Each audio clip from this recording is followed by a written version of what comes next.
يعني last summer vacation. وطبعا خلاص أخدت بالك إن الفعل الأساسي من بعد did هيكون في المصدر، يعني go بدون أي إضافات. حد تاني هيقول لي طب ما أنا كان ممكن أسأل بمتى. متى ذهب أحمد إلى لندن؟ ممتاز جدا. I see you do it better. صح برضو. يلا نكون السؤال.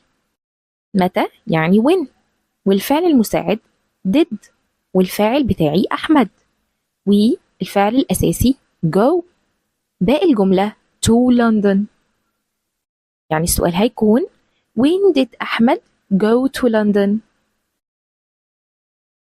هيجي بقى حد تالت ويقول لي طب ما نسأل بهل. هل ذهب أحمد إلى لندن؟ هقول لك ما ينفعش، هنا هل غلط خالص. ليه بس؟